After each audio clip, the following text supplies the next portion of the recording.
Hey, this is Jesse with Setadel Studios, and today I'd like to talk to you about the Leica Noctilux series. The Leica Noctilux line is their nocturnal lens series made for getting the most out of ambient light.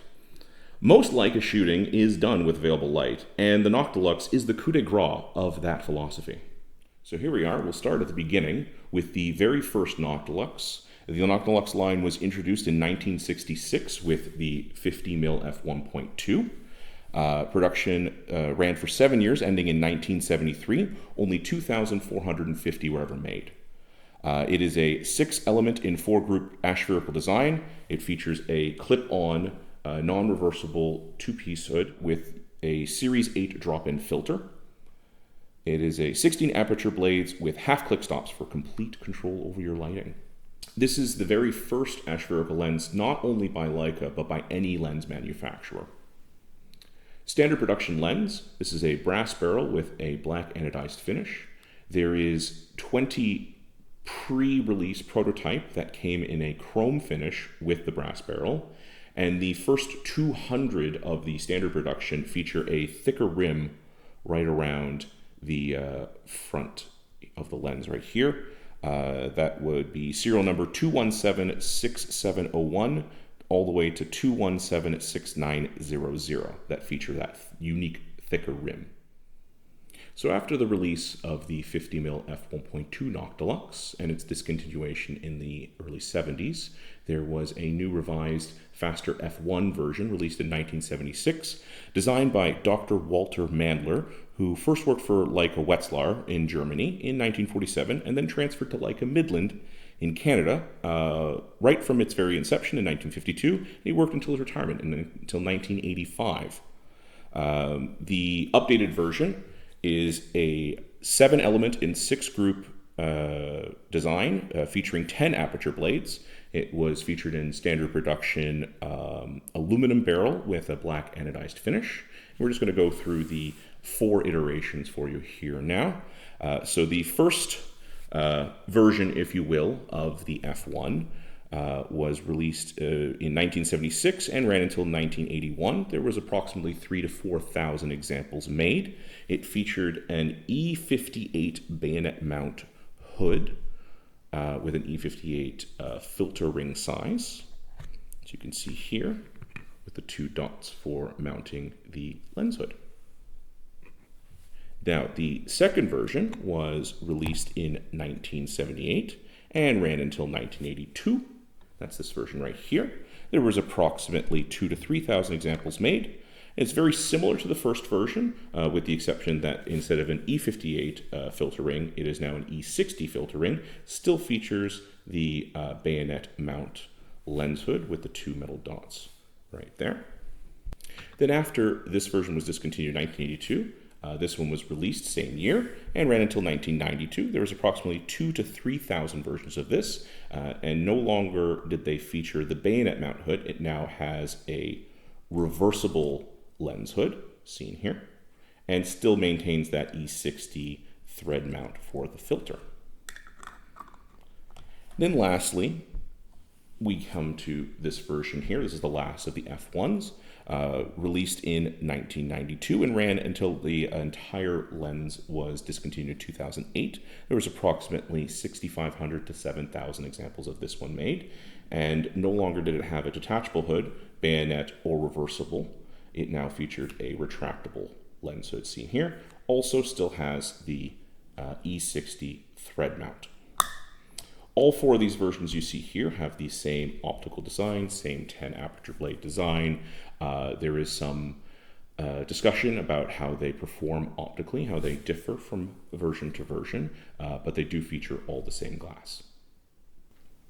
With the collapsible hood E60 version being discontinued in 2008, the final 100 examples were actually sold as a limited set featured in a black lacquered humidor that was designed and manufactured by Elie Bleu in Paris, France.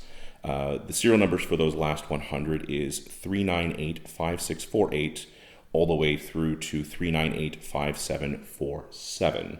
Optically, Mechanically and cosmetically, they do not differ from the standard production lens. It's just how they were packaged and presented.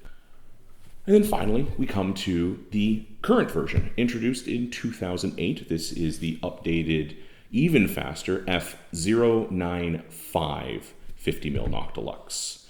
As I said, introduced in 2008, it featured a new optical design, 8 elements in 5-group aspherical with 11 aperture blades. It has an updated M mount with the 6-bit coding to work on all modern M digital bodies. Originally released in 2008 with just the black anodized finish on an aluminum barrel, there was a limited set of 40 and then later another limited set of 50 in the silver finish. But then in 2013, it was added in the silver finish to standard production. So you can get it as of today in either black or silver finish. Both of those finishes are an anodized plating over top of a aluminum barrel.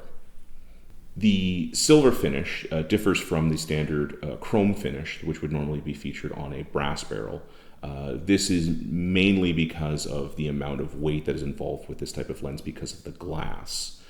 So instead of a chrome finish, which would normally be on brass, this is actually a silver finish, which is on an aluminum barrel. It's a minute difference, but it is something to be noted. There is very recently a limited edition released earlier this year of 100 pieces in a titanium finish with a titanium barrel. You can actually feel the difference in weight when holding it with either a black or silver finish compared to the titanium finish. There is a significant weight difference because of the barrel construction. And now we come full circle. This lens may look familiar from the beginning of the video. This is actually a reissue of the original 1966 50mm Noctilux f1.2. This was released in 2021, originally as a limited edition in the chrome finish, as you can see here. It features a chrome finish with a brass barrel. It also has that prototyped thick rim right on the front of the lens. Everything on this in this package is actually brass, including the front lens cap and the lens hood. It is a very weighty hood and cap. After they released the limited 100 series in chrome, it is now available as a standard production lens. However, only in the black anodized finish with an aluminum barrel. Still features the original glass from 1966, same optical design, same aspherical glass, same 16-blade design. However, it does have the updated M mount with the 6-bit coding to work on all your Leica M digital bodies. Because of its meticulous optical design and unique low-light performance, it has a relatively low production number across its entire manufacturing run, as it isn't a necessity for many photographers. This has made it one of the rarest standard production lenses by Leica. Regardless of the version, the combination of superior optical quality and low production numbers has made it an extremely sought-after lens by users and collectors alike, which has driven the secondary market price way up over time. If you can get a hold of the Noctilux, I'd say keep it.